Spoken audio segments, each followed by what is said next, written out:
Okay, I don't usually share my personal stuff online, but what happened to me is still rattling around in my head.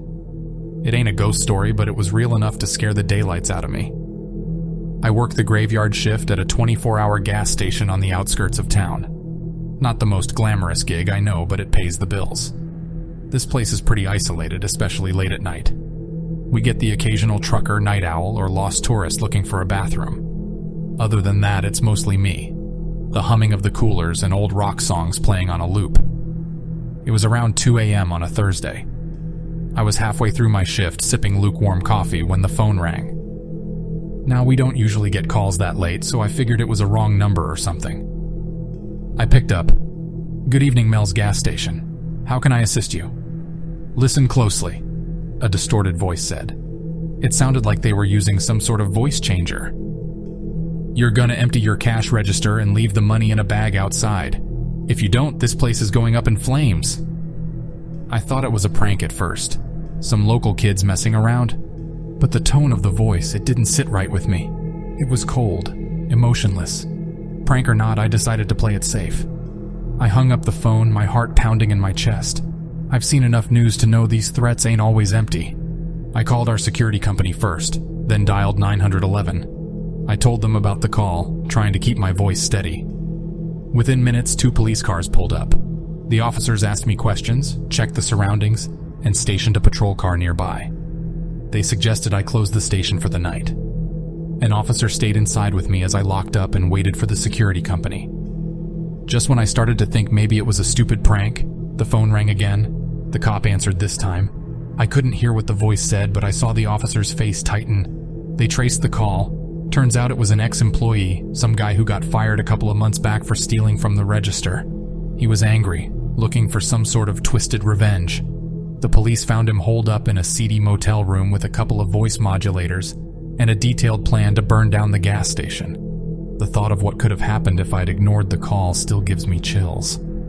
They say he was picked up without incident and is awaiting trial. That's a relief, I suppose. I'm just a regular guy, working a regular job. Never thought I'd find myself in a situation like this. But here we are. I can tell you one thing. I don't listen to the late-night phone calls the same way anymore.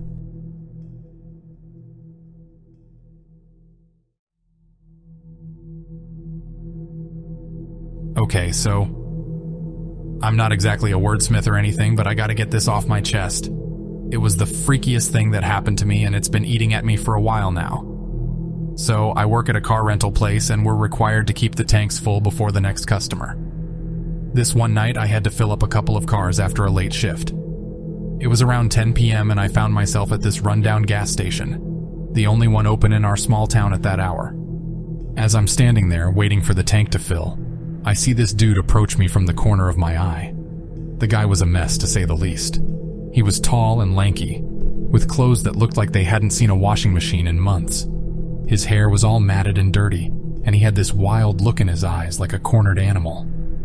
"Got some change?" he asked, voice raspy and low. I fished a few coins from my pocket and handed it to him. "That's all I got," I said, hoping that would satisfy him. He took the change, but he didn't leave. Instead, he just stood there, staring at me. His stare was intense, like he was sizing me up or something. He moved a step closer, too close for comfort, and my heart started to race. The fuel pump clicked, signaling that the tank was full, but I dared not move. He then asked me for my wallet. His voice wasn't angry, but it had a threatening undertone that made me shiver. "Sorry, man, I don't have it on me," I lied, hands trembling as I closed the fuel cap. The guy didn't like that.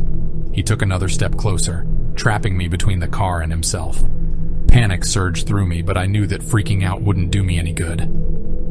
I decided to slowly back away, hoping to get inside the gas station where there were other people. But as I began to step back, he followed.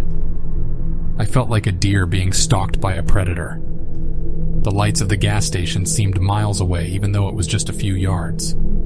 Each step I took was met with a step from him, maintaining that uncomfortable proximity. The whole situation felt like a bad dream, where you're running as fast as you can, but you're not going anywhere. Finally, I made it to the entrance of the gas station.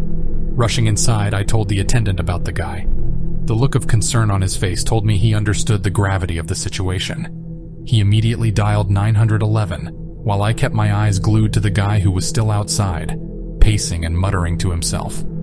It felt like an eternity before the flashing lights of the police car lit up the gas station. 2 officers got out, approached the guy, and after a brief conversation, they cuffed him. The sight of him being led away gave me a sense of relief I can't put into words. I gave my statement and went home, but the terror of that night stayed with me. Now, every time I fill up a car, every shadow makes my heart pound. It's crazy how one experience can mess you up, but I guess that's life.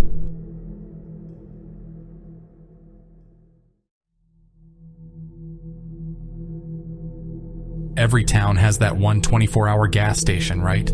The spot that never closes, come rain, shine, or anything in between. For our little town, that was Benny's Gas and Go, situated on the outskirts, right off the interstate. Not much around it, but empty fields and the occasional rumble of an 18-wheeler zooming past. I've been working the graveyard shift at Benny's for the last 6 months. It ain't glamorous, but it helps pay the bills while I work my way through community college. Most nights, it's just me, the glow of the fluorescent lights and an endless stream of late-night radio shows. One night, though, that mundanity shattered. I remember it was a Tuesday. I'd just restocked the snack aisle and settled behind the counter, flipping through some lecture notes, when the front door chimed open. The clock above read 12:43 a.m. In walked this guy, mid-30s I guessed, about average height, wearing a worn-out jacket despite the warm summer night. His eyes were bloodshot and wide, darting around nervously. I've seen plenty of strange customers during my shifts, but this guy was different. Something about him sent shivers down my spine. He roamed around the aisles, picking up snacks here and there, a bag of chips, a few candy bars, but his hands were shaking like he was having a hard time focusing. The way he eyed the store, the nervous twitch in his movements. It all screamed danger to me. But there was nothing I could do but watch, my hands tightening around the edge of the counter. Eventually he wandered over to me, a bundle of snacks in his trembling hands. He looked me dead in the eyes, his gaze intense. That was when my heart really started pounding. There was desperation in his eyes, a raw, cornered animal kind of fear. He was scared, but not of me, which made me even more terrified. "Empty the register," he whispered, leaning in close. The smell of stale cigarettes and cold sweat wafted off him. It's one of those phrases you hear in movies, never expecting to experience firsthand. I froze for a moment, my mind racing. This was no movie, no scripted scene. This was real life, and the life at stake was mine. Summoning all the calm I could muster, I nodded, slowly reaching into the register. I remember the cold touch of the metallic cash drawer, the coarse feel of the banknotes, and the terror-filled silence that hung in the air. He snatched the money, his trembling hands stuffing the notes into his pockets. And then, just as suddenly as he'd appeared, he was gone, leaving me alone in the harsh fluorescent lights of the gas station. I dialed 911, my hands shaking so badly I hit the wrong numbers twice. When the police arrived, they were kind, taking my statement, assuring me I'd done the right thing. They scoured the CCTV footage, noting down descriptions, promising they would do everything to catch the guy. Weeks later, I got a call. They'd found him.